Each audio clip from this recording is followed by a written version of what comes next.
wapendeje cyane agume inyuma kweli ko ndabona muhamo mureba kundusha njewe hari ukomeze ariko ntimwari munankumbuye nababonye nari mvuze ngo aya mashimwe yo kuyavuga hano niko nasema hizo shukrani kuzisema hapa agira ibibazo z'inyumvire n'imivugire ana matatizo ya kusikia na pia kusema iyo mpaguruka gushima nikisimama hapa madhabahuni kushukuru ubundi bwakabaye ubuhamya bwo gufasha unduri mu kibazo kugira ngo nawe yumve ko azakivamo ingelikuwa ushuhuda wa kumsaidia yule ambaye ako kwa tatizo naye asikie kwa atatoka kwenye tatizo abantu zo kumva nabi lakini inatokana na madhara ya kusikia vibaya kwa watu bakazitayandi mazi watu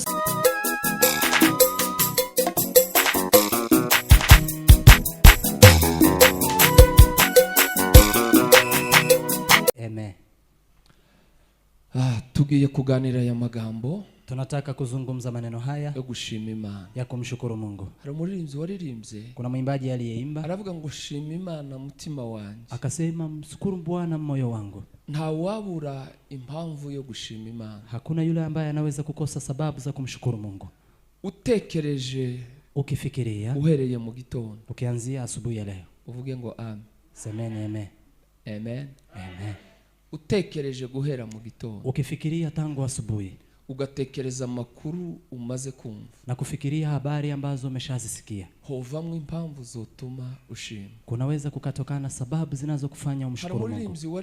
Kuna mwimbaji aliyeimba aravuga ngo nawe wenyine wirebye ubwawe akasema hata wewe mwenyewe ukijitazama peke yako ukareba ukuntu waremwe na kuangalia vile umeumbwa iyo ngo ni impamvu yatuma ushima Imana. Hiyo ni sababu ya kumshukuru Mungu. Amen. Amen.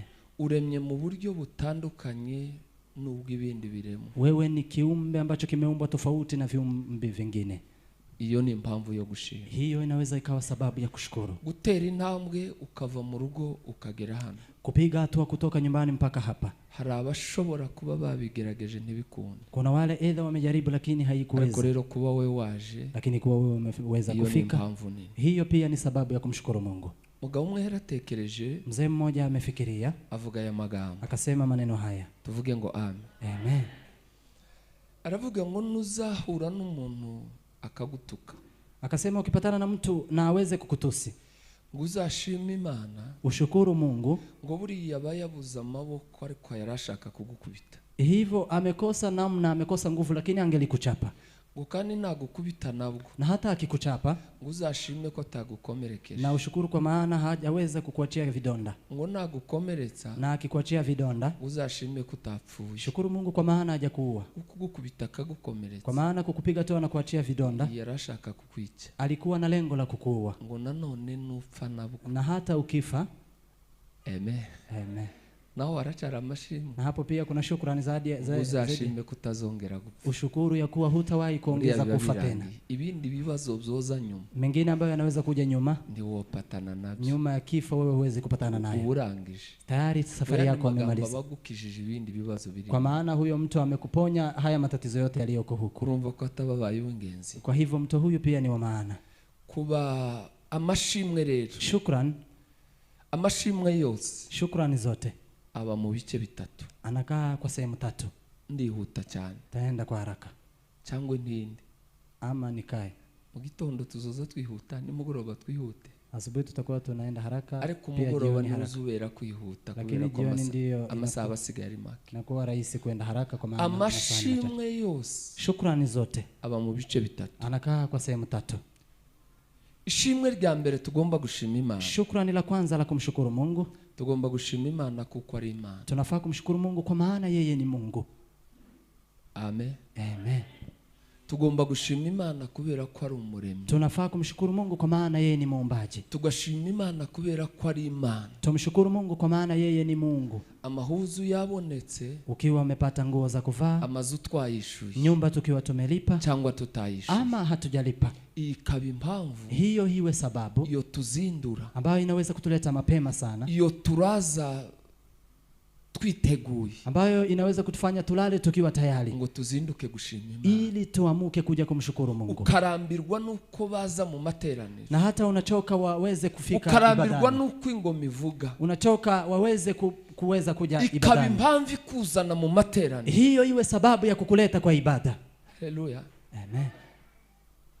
Gushima Imana kubera kuko ari Imana. Kumshukuru Mungu kwa maana yeye ni Mungu. Ubundi Kwa namna nyingine, ibihe binini tugirana n'Imana, nyakati nyingi tunazokaa na Mungu, ibihe uzotekereza kuza mu materaniro, nyakati utakazofikiria kuja kwa ibada, ibihe uzotekereza kuja mu masengesho, nyakati utakazofikiria kwenda kwa maombi. Amen. Amen. Nza ndeba nabi, Wanga naangalia vibaya, nza ndeba nkibeshe, naangalia na kaza mbona kujidanganya. ngaha abantu batari mu materaniro. Naona ni kama watu hawako kwenye ibada. Ukumuri hano, Je, mko hapa? umuyobozi wa gahunda yavuze kare bamwe bari bataraza, Kiongozi wa ibada amesema hapo mbele, umuntu utabiha agaciro cyane, eti mtu ambaye hachukuli kwa dhamani hii umuntu warugiye nko gutambuka avuye iwiwe n'ikahandi yaragiye, ni kama mtu ambaye alikuwa apite wenda bakamubwira ko badahari na wamwambia kuwa mahali alikuwa anaelekea hawapo. bakavuga ngo rekaze mu materaniro. Sasa anasema kwa fursa hii acha niingie kwa ibada. Wabizukanye akavimuhira niba yari yaryamye simbizi, Lakini mtu ambaye ameamuka na shughuli za kuja kwa ibada, yaramaze guhaga kayimanukana ngo aze hano, vile alikuwa ameshiba lakini akasema acha nikuje kwa ibada, yogera muno ngo asubire azubaye. huyo hawezi kufika hapa halafu azubaye. Imana niyo gushimwa kubera ko ari Imana. Mungu ni wa kupewa sifa kwa maana yeye ni Mungu. Narivuze ngo igihe uzaja mu masengesho, Nilikuwa nasema ukitaka kwenda maombi, intambwe uzotera ugiye kubonana n'Imana, hatua utakazozipiga kwenda kuonana na Mungu, impamvu ya mbere, sababu ya kwanza izoguzana mu materaniro, ambayo itakuleta ibadani, uzovuge ngo tuje gushima Imana. sema twende kumshukuru Mungu. Reka mpaguruke nje gushima Imana. Chani simame niende kumshukuru Mungu. Hari ivyo yakoze cyangwa itabikoze, Edha Mungu kuna kile amekifanya ama hajakifanya hari ivyo chochote. wabuze kuko buri gihe umuntu ntabwo azayeneza, Edha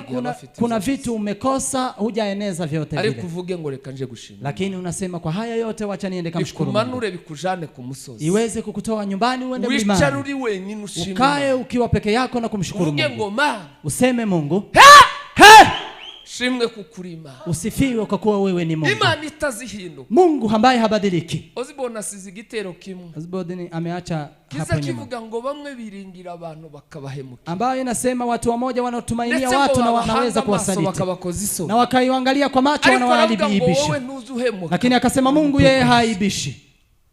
Ngiye gutanga haleluya. Nataka kushauri haleluya. Iyo Mana Huyo Mungu ugafatanya n'ibizima kuyihimbaza, unaambatana na hawa wakuu kuweza ukavuga ngo kumsifu. Mana Unasema Mungu ushimwe kuri Imana, usifiwe kwa maana wewe ni Mungu. tigira magawa, Mungu hana ukosefu. nta wayihangara ngo ayivuge mabi. Hakuna yule anaweza kumkujia Mungu na kumwambia una Imana ihora makosa. na mashimwe. Ni Mungu ambaye anabaki na shukrani. Umunsi umwe mwa bantu b'Imana, Siku moja watu wa Mungu yigeze ibwira Abisiraheli niwahi kuambia wana Israel, ngo baririmbe indirimbo, akawaambia muimbe nyimbo. bakaza bikiriza ngo nimushime Imana yuko ari nziza, Walikuwa wanasema msifu Bwana kwa maana ni mwema ngo imbabazi zayo zihora iteka ryose, na rehema zake zinadumu ngo milele. nimuhimbaze mushime ngo yishe abana bo muri Egiputa b'imfura bose, Mumsifu mumwabudu aliyeangamiza watoto wa kwanza wa Egypt, zayo zihora iteka kwa maana ufadhili zake ni za milele. niyo gushimwa Yeye ni wa kushukuriwa igihe cyarico cyose, kila wakati. ese iyo mpamvu Je, sababu hiyo murino mko hapa? uvuge ngo amen. Sema amen.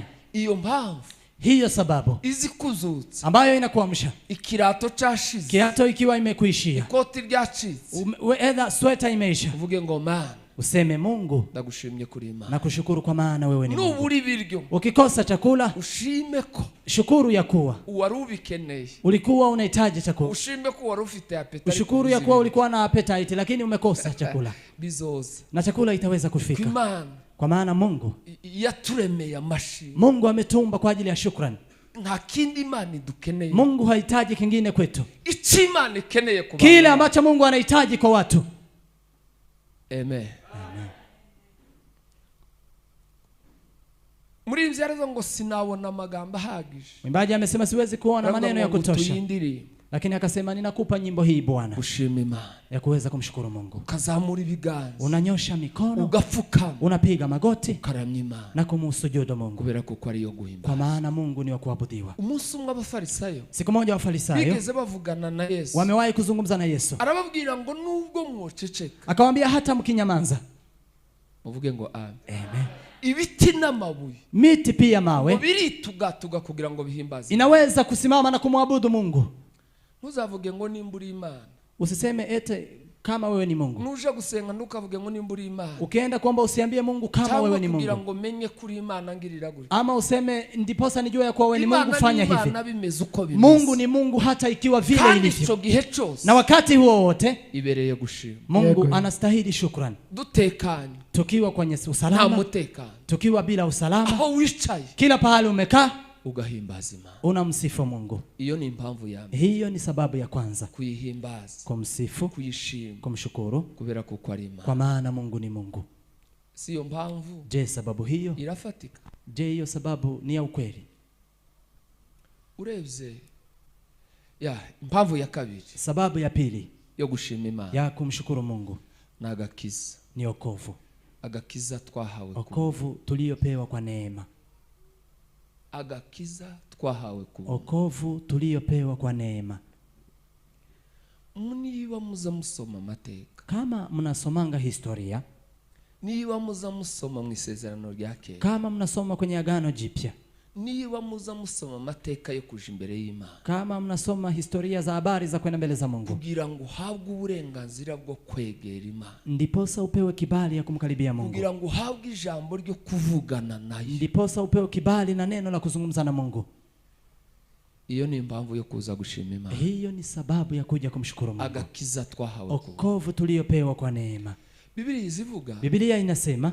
Amen. Amen. Mumeze neza? Kwa sawa.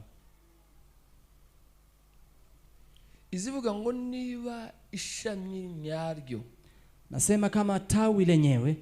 Niba ryarakwanyuweho. Kama liweza kuondolewa kwa mti. Mu bintu Imana yapfaga na Israeli. Mojawapo ya vitu ambavyo Mungu alikuwa na ukosefu kwa Israeli. Ni ukuvuga umunsi umwe. Siku moja.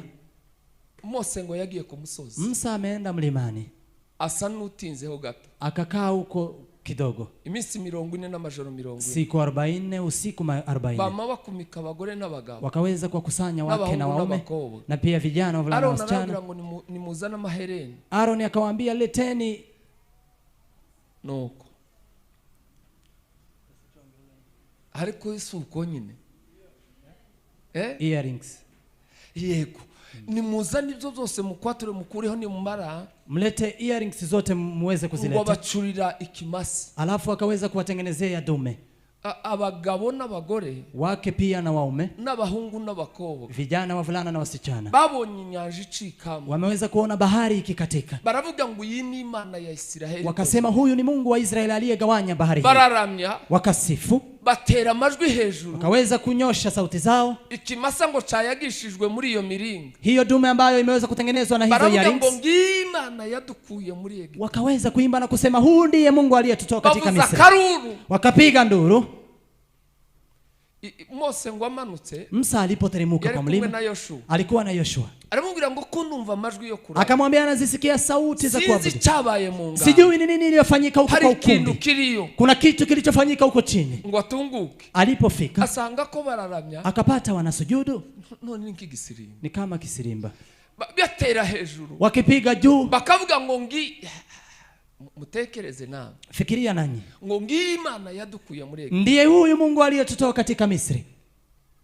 Niba hari ikindi Imana ya. Kama kuna kitu Mungu anakataa. Mu mategeko y'Imana 10. Kwa sheria za Mungu 10. Iribanza. La kwanza. Iravuga ngo ntukagire indi Imana mu maso yawe. Linasema usiwe na Mungu mwingine mbele ya macho yako. Iyo tuburi Imana mashimo. Tukikosea Mungu shukrani. Nta kindi kiza kibabaza ngacho. Kuna kitu kingine kinachomhuzunisha Mungu. Nta kindi dutezemo. Kwa maana Mungu hahitaji kitu kingine kwetu. Nta bundi bukene Imana ifitiye. Mungu hana umaskini mwingine. Nta kindi dutegereje. Mungu hangojei kingine kwetu. Ibona tuvuga ngo ushimwe Imana. Akiona tunasema ushukuriwe Mungu. Biza binezeza. Mungu anafurahia. Umunezero w'Imana. Furaha ya Mungu nuko tuyishimye. Ni kwa maana tumshukuru. Igakiza twahawe. Wokovu tuliyopewa ni impamvu yo kuza gushima. Ni sababu ya kuja kumshukuru Mungu. Birukaga nyuma y'inuma. Walikuwa wanakimbia nyuma ya ndege.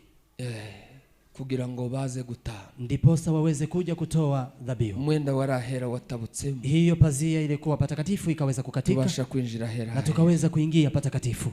Buryo bwa gatatu. Aina ya tatu.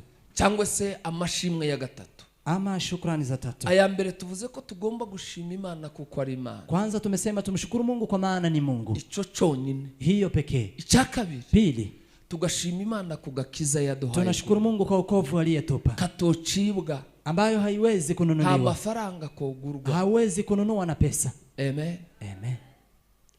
Ariko akaduheza kubu. Lakini Yesu akatupa kwa neema. Abari kure n'Imana. Wale ambao walikuwa mbali na Mungu. Mpamvu ya gatatu yo gushima Imana. Sababu ya tatu ya kumshukuru Mungu ni mirimo idukorera ya buri munsi. Ni kazi za kila siku Mungu anazoendelea kutufanyia. Ibitangaza ni mirimo Imana idukorera. Maajabu pia kazi Mungu anazoendelea kutufanyia. Ayo nandi mashini. Hizo pia ni shukrani.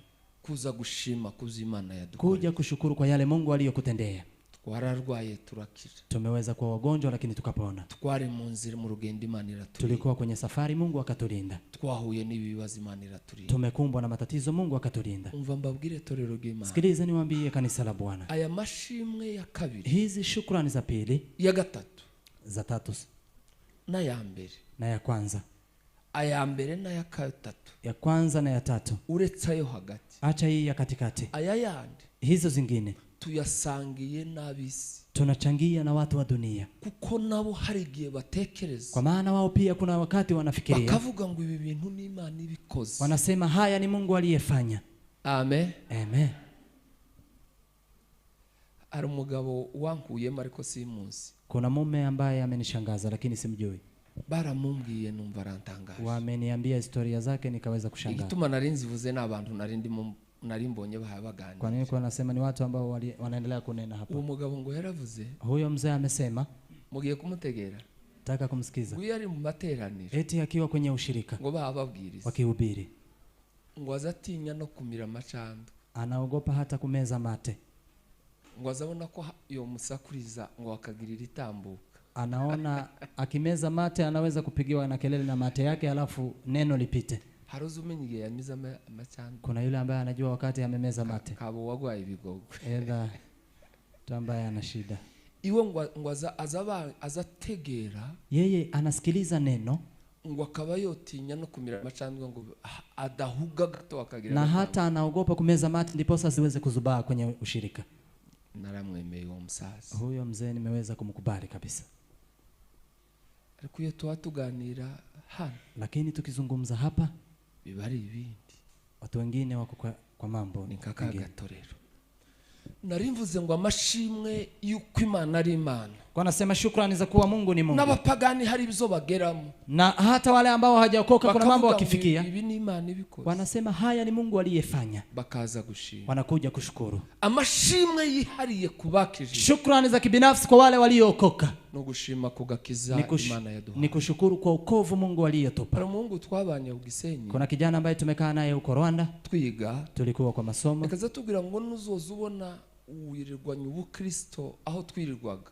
Hakujya kuri go. Alikuwa anasema ukiona umeshinda na Ukristo ukabona urabujabukanye kandi ubugeranye mu icuru. Na kuweza tena kushinda nayo mpaka ufike nyumbani. Uzozo ubishoboroza wigurira soda. Ukiweza jinunulie soda. Nguburi umugabo. Kwa maana wewe ni mume. Kubera ko wirirwanya gaki. Kwa maana umeshinda na wokovu. Bantu bari mu kukarekura byoroshe. Watu wanaachilia kirahisi.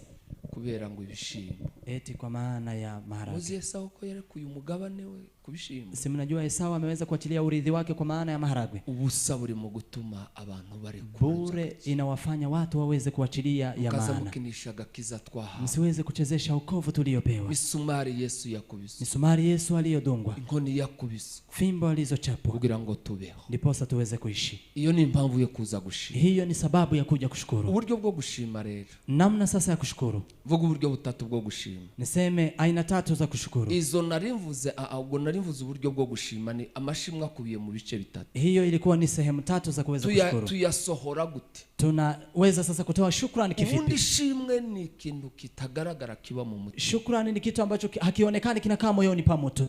Yeme, na amahoro. Ishimwe ni kintu kiba mu mutima. Shukrani ni kitu ambacho kinakaa kwa moyo wa mtu. Imana zireba ishimwe riri mu mutima. Mungu anaangalia shukrani likiwa ndani ya moyo. Ariko dushaka kurisohora ngo rize hanze. Lakini sasa tunataka kutoa shukrani lije nje. Risohoka mu buryo butatu. Litapitia njia tatu. Buryo bwa mbere bwo gushima Imana. Njia ya kwanza ya kumshukuru Mungu ni kubivuga. Ni kuweza kusema. Ukavuga ichimana yakoze. Unasema kile Mungu alichokifanya. Iyo tukivuga, Tukisema kile Mungu amekifanya. nzo nkunda kubabwira mu gitondo. Hiyo ndio nawaambianga asubuhi. Ico rero murindi zina citwa ubuhamya. Hicho kwa namna nyingine inaitwa ushuhuda. Kuvuga imirimo Imana yagukora. Kuzisema kazi Mungu alizozifanya. Guhamya ichimana yakoze. Kushuhudia kile Mungu alichokitenda. Ubwo buhamya rero, Huo ushuhuda cyangwa si yo aina yo gushima, ama hiyo aina ya kushukuru, igira ingaruka zimeze gutya. ina madhara kama haya. Amen. Amen. Ibibazo biba muri ayo mashimo, Tatizo ambazo zinakaa kwa hizo shukrani. iyo tuje kubivuga, Tukija kusema, iyo duhagaze tubivuga, tukisimama tukisema. Amen. Amen. Bonere ko barakureba cyane kundusha. Ntusubire kugaruka hano ni nkaho wapendeje cyane. Agume inyuma Kweli. ko ndabona muhamo mureba kundusha. Njewe hari uko meze hino. Ariko ntimwari munankumbuye nababonye. Nari mvuze ngo aya mashimwe yo kuyavuga hano, Nilikuwa nasema hizo shukrani kuzisema hapa. agira ibibazo z'inyumvire n'imivugire. Ana matatizo ya kusikia na pia kusema. Iyo mpaguruka gushima, Nikisimama hapa madhabahuni kushukuru, ubundi bwakabaye ubuhamya bwo gufasha undi uri mu kibazo kugira ngo nawe yumve ko azakivamo. ingelikuwa ushuhuda wa kumsaidia yule ambaye ako kwa tatizo naye asikie kwa atatoka kwenye mu tatizo. bantu zo kumva nabi, Lakini inatokana na madhara ya kusikia vibaya kwa watu. bakazita yandi mazina. Watu sasa wanaita majina mengine. Bikaba ngombwa ko ahari twoyagabanya. Na inakuwa sasa lazima tuweze kupunguza. Kuko abo dushima, Kwa maana wale tunaoshukuru cyangwa se uwo dushima ni Imana. ama yule ambaye tunamshukuru ni Iyo Mungu. bije mu bantu tuba Sasa, dushaka ko bafasha. Ikija kwa watu tunataka Ariko wabarikiwe. kubera ingorane z'abantu, Lakini kwa sababu ya makosa ya watu turashobora kubireka tunaweza tukaacha. tugakoresha indi nzira. Tunatumia njia zingine. Kuko Imana niyo dushima. Kwa maana Mungu ndiye tunamshukuru. Iyo wakoze impanuka, Ukiwa umefanya ajali, mwari batanu mu modoka, mlikuwa watano kwenye gari, turavuga amashimwe y'ibindi Imana idukora. tunasema shukrani ya hizi vitu vingine Mungu anatufanyia. Batatu bayiguyemo, Watatu wamefariki, wowe warokotse. lakini wewe umeweza kuokoka. Iyo uzanye ayo mashimwe, Ukija na shukrani hizo, bikomeretsa urya nawe wagize icyo kibazo, inamkwaza yule ambaye amekuwa na tatizo uryo hilo. wiwe yagendeye, Yule ambaye ndugu yake ameweza kufa kwa ajali ntabwo hiyo, yakira ayo mashimwe. hawezi kupokea shukrani hizo. Ayo rero Hizo, ese ndayafobeje, je, nimeyadharau? ni nayo mpamvu biza bivuna cyane. Ndiyo maana inasumbua sana. Ubuhamya, Ushuhuda, aya mashimwe hizi shukrani tuza tuyitondaho cyane tuweze kwenda polepole sana mugihe tuja kuyatanga. kwa wakati tunataka kutoa Icyari amashimwe, kile ambacho kingelikuwa shukrani, icyari ubuhamya, kile ambacho kilikuwa ushuhuda kitoja kugira ahandi gikomere, kisije kikamkwaze mtu mwingine. kunanirwa kubivuga, Kushindwa kusema, ariko hari indi nzira tubivugamo. lakini kuna njia nyingine ambayo tunaweza kutumia Imana kusema. ikakira amashimwe. Mungu anapokea shukrani zetu. Usomye mu gitabo inzira ya kabiri, Njia ya pili, ndihuta. Inzira ya kabiri yo gushima, njia ya pili ya kushukuru ukubishira mu ndirimbo, ni kuweza kuweka kwenye nyimbo ukabiririmba, na kuimba. ukaririmba iby'Imana yakoze. Tunga nyimbo, unaimba yale Mungu Iyo aliyoyafanya. usoma mu gitabo cy'abacamanza, Kisoma kwa kitabu cha Waamuzi igice cya 5, 5, uzasangamo indirimbo ya Debora. utapata nyimbo ya Debora. Yaririmbye mu indirimbo y'amashimwe, Debora ameimba nyimbo ya shukrani. ariko mu mavensi arimo Jackson Lakini kwa hizo uzasangamo yarimo abwiriramo n'abandi batatabaye ku rugamba. utapata alikuwa anawaambilia wengine ambao hawakwenda vitani. Yabwiye mu miryango ya Isiraheli, Aliambia kwa jamii za Israeli, abwira ngo Abalewi bo ngo nukwibera iriya ku nyanja ngo bategera n'imyirongi. akasema wale wa Lewi ni kukaa huko kwenye bahari Bari tu. maririmba ibitangaza Imana yakoze ku rugamba, Alikuwa anasema maajabu Mungu aliyofanya huko ariko mu vitani. mavensi akabwiriramo n'abasigaye batatabaye, Lakini pia alikuwa anawaambia vibaya wale ambao wamebaki bila kwenda kuko bari vitani, bahurujwe ntibatabaye. kwa maana wameambiwa hawakuenda. Naco gituma indirimbo nyinshi, Ndiyo maana nyimbo nyingi, buriya ziriya ndirimbo ni amashimwe, hizo nyimbo ni shukrani ni n'ubuhamya, na pia ni ushuhuda. ariko hari izo rimwe mufata Lakini kuna moja ambazo abantu mnazichukua, bakazita amatiku, watu wanasema hizi ziko tu na burya ni maneno. amashimwe bashize mu ndirimbo, Hizo ni shukrani ambazo wameziweka ariko kwenye nyimbo. kubera imyumvire y'abantu, Lakini kwa maana ya mafikra ya watu, ariko Imana igira uko izishima. lakini Mungu kuna vile anashukuriwa. Notanga haleluya, Naweza kushauti haleluya. amen. Imana ntabwo ireba ijwi riyishima. Mungu asikii sauti inayomshukuru. Imana ntabwo ireba amagambo tuvuga Mungu angalie maneno ambayo tunasema tukimshukuru. Imana ireba umutima. Mungu anaangalia moyo wuzuye amashimwe ambayo umejaa shukrani. Asohoke cyangwa ntasohoke. Itoke ama isitoke. Imana yitegereza mu mutima. Mungu anaangalia kwa moyo. Iyo dufite amashimwe rero, tukiwa na shukrani, inzira ya gatatu yo gushima, njia ya tatu ya kushukuru, nje kugera ku gice cya gatatu nsorezamo. Tukuje kufika kwa sehemu ya tatu. Twavuze amashimwe, uburyo bw'amashimwe. Kwanza tumesema aina ya shukrani ni butatu. Ni tatu. Tugomba gushima mu Imana. Tunafaa kushukuru Mungu. Kwibaho, kwa maana Mungu yupo, kwa wokovu, n'ibyo dukorera za buri munsi, na yale Mungu anatufanyia kila siku. Uburyo tubikoramo rero, vile sasa tunatoa shukrani zetu. Tuvuye kuvuga. Hiyo ndiyo tumetoka kusema. Ubwa gatatu. Tatu. Inzira ya gatatu yo gushima. Njia ya tatu ya kumshukuru Mungu. Amen. Amen. Amen. Iya mbere tuvuze ko ari ukubivuga. Kwanza tumesema ni kusema. Mirimo Imana yagukora. Kazi Mungu alizozifanya. Ariko bikaza rimwe kugora abantu. Lakini saa zingine inakuja kwa ya kabiri ni ukuririmba. Pili ni kuimba. Iya gatatu. Tatu ni ituro. Ni sadaka. Iyo ni imvugo. Hiyo ni msemo. Ni imvugo y'Imana n'umuntu. Huyo ni msemo wa mtu na Mungu. Ni imvugo yorohera Imana nawe ushima. Ni msemo wako ukishukuru kwa Mungu. Amen. Amen. Amen. Iryo ni ishimwe, ni uburyo bwa gatatu bwo gushima Imana. Hiyo ni aina ya tatu ya kumshukuru Mungu. Ni uburyo bwo kuzana amaturo imbere y'Imana. Ni aina ya kuleta sadaka kwenye kanisa. Ubundi gushimirwa icyo ukorewe, kushukuriwa kwa kile unachokifanya. Mu muco hari ibyo bita ituro, kuja gutura. Kwa mila kuna kile wanaita sadaka. Uzirinde. Jihadhari. Uzirinde. Jihadhari. Ishimwe ry'Imana, shukrani ya Mungu, riherekezwa n'ituro. Uwanga inasindikizwa na sadaka. Ni sengesho rigira kabiri. Ni ombi la mara ya pili. Gutahura icyo Imana yakoze. Kutafakari kile Mungu alichokifanya. Tukayizanira amashi. Tuweze kumletea makofi. Ayo mashimwe arashoboka ko ari ayacu twe. Hizo shukrani inawezekana ni za kwetu sisi pekee. Murino. Mwacecetse cyane. Nabamanuye. Iyo tuza gushima Imana, tukija kumshukuru Mungu, umutima wuzuye amashimwe, moyo uliojaa shukrani.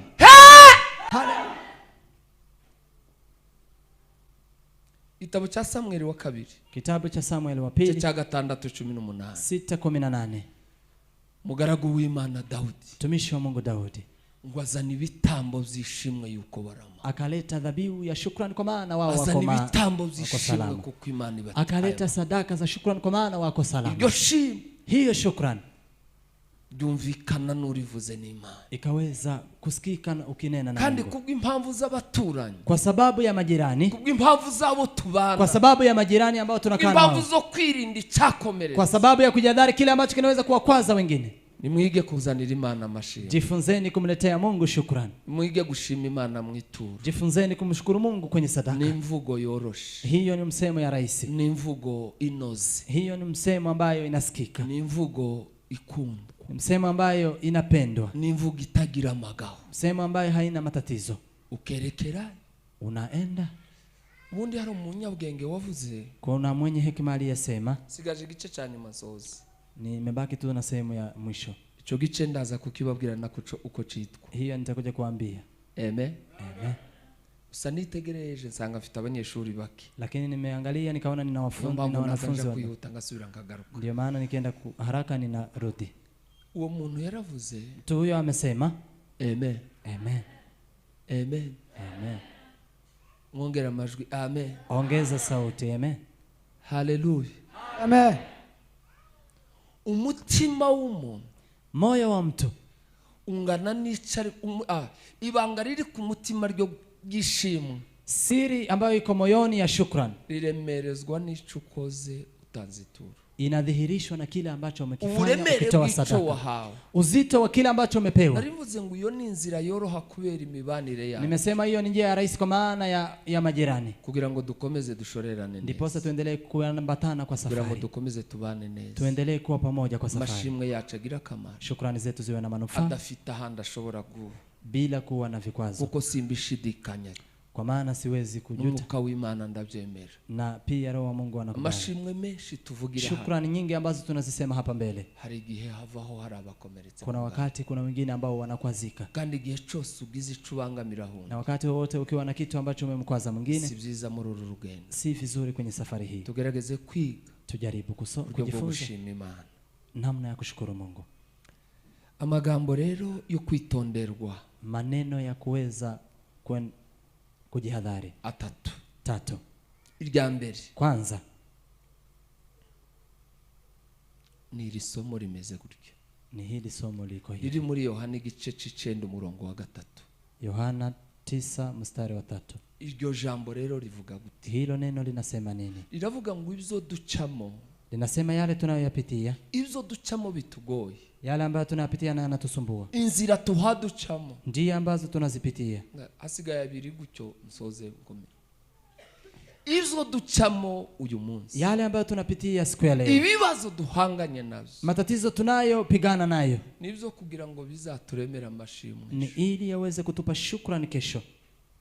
ubutayu n'umusozi uhagazemo none, Jangwa na pia mlima ambayo unasimama siku ya leo, uyihanganire, uvumilie, ni inzira yo kukuremera amashimwe. ni njia ya kuletea shukrani.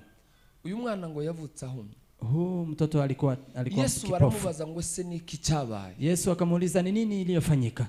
Ni icyaha yakoze Ni dhambi aliyofanya kugira ngo avuke ari impumyi. ndiposa azaliwa Yesu akiwa arabasubiza ngo kipofu. bizabereyeho kugira ngo imirimo y'Imana Lakini yerekane. Yesu akamjibu, haya amefanyika ndiposa kazi za Mungu zidhihirike. Inzara ihaye kurya none, Njaa inayokuuma siku ya leo, ibibazo ufite bitandukanye, matatizo mbalimbali, menya ko jua ya kuwa ni inzira, ni njia, ni impamvu ni sababu zo kugira ngo ejo uzasigare mu mashimwe. za kumfanya ili uweze kufika kwenye shukrani. Ihanganira ibyo urimo, Vumilia hayo unayokaa ndani, zitonderemo, uweze kwenda polepole. bishimwe mu Imana. Shukuru Mungu kwa hayo, Fata ibihe byo kubana n'Imana, chukua nyakati za kuishi na Mungu, uzabisohokanamo amashimwe. utaweza kutoka kwenye nyakati hizo ukiwa na shukrani. Icyo ni icya mbere. Hiyo ni ya kwanza. Cya kabiri, Pili, ngovuga ngo amen. Ni igitabo cy'ibyakozwe n'intumwa, Matendo ya Mitume igice cya 12, 12, 12 umurongo wa 22 n'uwa 23. 12, 22, 23. 12 byakozwe n'intumwa, 12 Matendo ya Mitume 23. 23. Havugwaho amakuru y'umugabo bita Herode. Hapo kuna sehemu habari za mume ambaye anaitwa Herode. Ijambo ririmo ryo kwitonderwa n'iri. Neno la kujihadhari. Muracyari hano? Mko hapa? Riravuga ngo Linasema nubwirirwa amahirwe ugahabwa icyubahiro, ukiweza kupata baraka na kuweza kupewa heshima, nubwirirwa amahirwe ukagira icyo ushimirwa, ukibarikiwa na kuweza hata kusifiwa kwa kitu fulani. amen. Nubwirirwa amahirwe ukagira icyo ukora neza ugahabwa amashi, ukibarikiwa na kufanya kitu chema alafu wanakupigia makofi, nubwirirwa neza ukagira icyo utunganya bakavuga ko ari wowe ubizi, ukiweza kufanya kitu kwa vizuri alafu wanasema wewe ndio unajua, uzafata icyo cyubahiro, chukua shukrani hiyo, uzafata iryo shimo, chukua hiyo heshima, urisubiza Imana. umrudishie Mungu. Mwagiye ni muzi, Kujeni. nugira amahirwe y'icuri bushimirwe ko wagikoze neza, Ukiweza kubarikiwa na kuweza kusifiwa kwa kile ulichokifanya vizuri, uzirinde umutima wawe kuzakira, jihadhari moyo wako kuweza kupokea hayo, kuko nuzakira kwa maana ukipokea hayo bizaba biri mu rupfu. itakuwa kifo yako. Uyu mugabo Huyo mume ngo yasomye discours, ameweza kuweza kusoma msemo, aravuga akasema iteraniro ryose abantu ngo bakoma amashi, wakati alikuwa akisema kiongozi, watu wakapiga makofi, ngo baravuga ngo noneho si umuntu uvuze n'Imana, watu wakasema si mtu aliyesema bali ni Mungu. ijwi ry'umuntu iteguye ko izateguwe n'Imana yonyine, Hili si sauti ya mtu bali ni Mungu mwenyewe aliyeandaa. umutima we nawe uravyakira, Moyo wake pia ukaweza kuchukua hayo. Biblia izivuga ngo yahise yikubita hasi, Biblia imesema akaanguka kifudifudi, ahinduka akaweza kabisa kuoza, arabora ahagaze. akaoza akiwa amesimama. twavuze ngo icy'Imana yanga tumesema kile Mungu anachokichukia ni cyubahiro cyayo kugihundi, ni heshima yake kumupa mtu mwingine. nubona hari icyo ukomewe amashi, Ukiona kuna kile umesifiwa, nubona hari icyo wemeweho, ukiona kuna kile ambacho wamekubali kwako, uzahindukira uheza Imana icubahiro, weza kumupa Mungu shukrani. niryo banga rikomeye. Hiyo ndiyo siri ya ajabu. Nubona hari icyo ukoreye umuntu, Ukiona kuna kile umemtendea mtu akaza kugushima, na akuje kukushukuru, uzafatanye nawe gushima Imana, weza kuambatana na yeye kumshukuru Mungu. uzirinde Jihadhari kumva ko hari icyo ukoze, kusikia kuwa kuna kile umekifanya, uzafatanye nawe gushima Imana, ambatana na yeye kumshukuru kwa Mungu. babifite bose, Kwa maana wale ambao wana vitu hizo zote biguha. si kwamba wanaweza wakakupa. Igeze nsoma inkuru, Nimewahi kusoma habari, muvuge ngo amen. Igeze nsoma inkuru y'umukozi w'Imana Joyce Meyer, nimewahi kusoma habari za Joyce Meyer. yaravuze ngo yarakiri muto mu gakiza, Amesema alikuwa mchanga kwenye wokovu. nongo umunsi umwe aheza umushirika amuha Shaneti, Siku moja akaweza kumpa mshirika, akampa mkufu wake, ngo yari yayiguze $100, alikuwa amenunua $100. noneho arafatwa ahita yiheza undi muzi, Alafu akaweza kubarikiwa, akaweza kumbariki mtu mwingine pia. ngo habe ku cyumweru wa mu urya bayihaye ngo aza gushima, Ilipokuwa Jumapili, yule ambaye amepewa akaja kushukuru, ngo ashima Imana, kashukuru Mungu. noneho ngo Joyce Meyer amererwa nabi cyane. Joyce Meyer akaweza kukasirika. Shaneti yanje naguze amafaranga, Huu mkufu wangu ambaye nimenunua pesa kayimuha, na kumpa, ntunashimye Imana gute jewe ntiyangira, mbona amemshukuru Mungu lakini mimi hajanishukuru? biramubabaza, Ikamuhuzunisha. ariko ngo yarakiri umwana. Lakini alikuwa mchanga kwenye wokovu. Ukuvuga ngo nuzagira icyo ukora, Ukiwa kuna kile umekifanya, ntuzategereze kugishimirwa, na usingojee ushukuri kuko washobojwe n'Imana, kwa maana umewezeshwa na Mungu. nuzobona n'ufashije ashimye Imana, Ukiona yule ambaye umemsaidia anashukuru Mungu, azoba yatahuye cyane kukurusha, atakuwa ametafakari sana kuko kuliko ntacyo wewe. wakora utagikoreshejwe. Kwa maana kuna kile unaweza kukifanya bila kufanywa na ya Mungu. gatatu dusoza, 3 tukitamatisha. amen. Amen. Danieli igice cya 4 umurongo wa 33. Daniel sura ya 4:33. Umwami Nebukadinezari Mfalme Nebukadinezari ngo yubaka umudugudu, akaweza kujenga jiji. asohotse ngo aravuga ngo Babuloni yanje niyubaki. Alipotoka akasema Babiloni yangu niliyoijenga. Somo ririmo naryo ntanze rya Somo ambalo nataka kutoa la 3. Izo uzageraho byose, Yale utakayoyafikia yote, izo uzageraho byose, yale yote utakayoyafikia, uzirinde kwisifia, jihadhari kujisifia. ntukazavuge ngo n'ubwenge bwawe, Usiseme ni akili yangu. uzafata umwanya wo gushima Imana. Chukua muda wa kumshukuru Mungu. Icyo uzabona ugezeho cyose, Kile utaona umekifikia chote, icyo uzageraho cyose, kile utakachokifikia chote, ubwenge n'ubuhanga. akili pia na utaalamu. Abantu benshi iyo bakoze ikintu, Watu wengi wakifanya jambo bazavuga ngo n'ubwenge, ngo agira ubwenge. anasema eti ana akili. Ese ubwo bwavuye? Je, akili hiyo imetoka wapi? Uzufata igihe cyo gutinda, Chukua muda wa kuweza kukaa gushima Imana, kushukuru Mungu, kubwo gushima imbaraga ze, kwa maana kushukuru nguvu zake, kubwo kwemera imbaraga ze zamukoresheje. kwa kuweza kushukuru nguvu zilizomfanyisha hayo. Yagiye mu ishamba, Ameenda huko porini.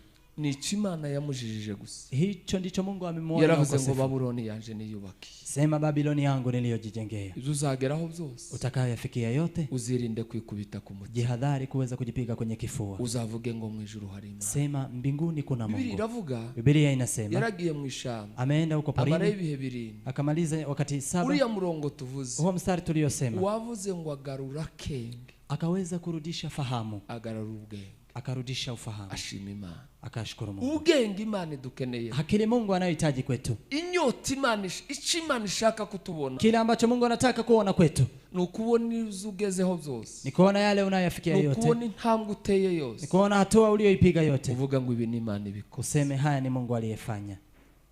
Hari abavuga ngo ese ubundi afite amafaranga, Kuna wale wanasema edha akiwa na pesa niki cyatuma adakora ibi? ni nini inaweza kumfanya asitende Hari haya. abandi bayafite bitakunze. Kuna wengine ambao wana pesa lakini hawajafanya Icyo hiyo. uzageraho ukigejejweho Kile n'amafaranga, utakachokifikia kwa pesa, icyo uzageraho ukigejejweho n'abavandimwe, utakachokifikia na wandugu, icyo uzafashwa ukagikora. kile ambacho utasaidia na kuweza Yego kukifanya, nabo ntuzabareke kubashimira, au usiwache kuwashukuru, ariko uzugaruka ushima Imana. lakini umshukuru Mungu. Ibyo uzageraho byose, Utakayoyafikia, intambwe yose uzageraho y'ubuzima, hatua utakayofikia chani, uzirinde kuvuga ko hari imbaraga zawe. hadhari kuna nguvu. Imana yigeze ibwira Isiraheli, Mungu kumwambia irabwira ngo nimumara kurya mugahaga, mwambia anakushika. Ntimuzavuge ngo n'amaboko yanyu. Sisemi hizo ni mikono zenyu. Turashoje.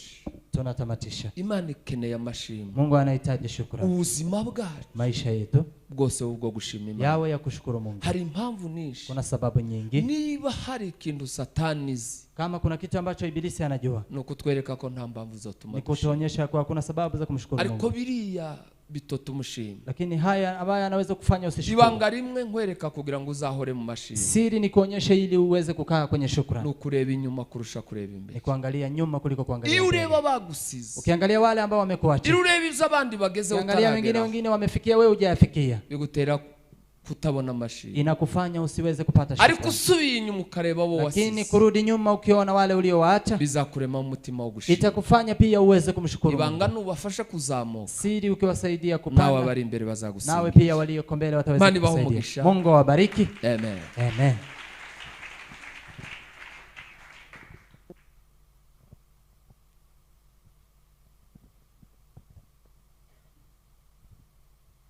Bwana Yesu asifiwe. Acha tuongezee makofi mnenaji wa neno.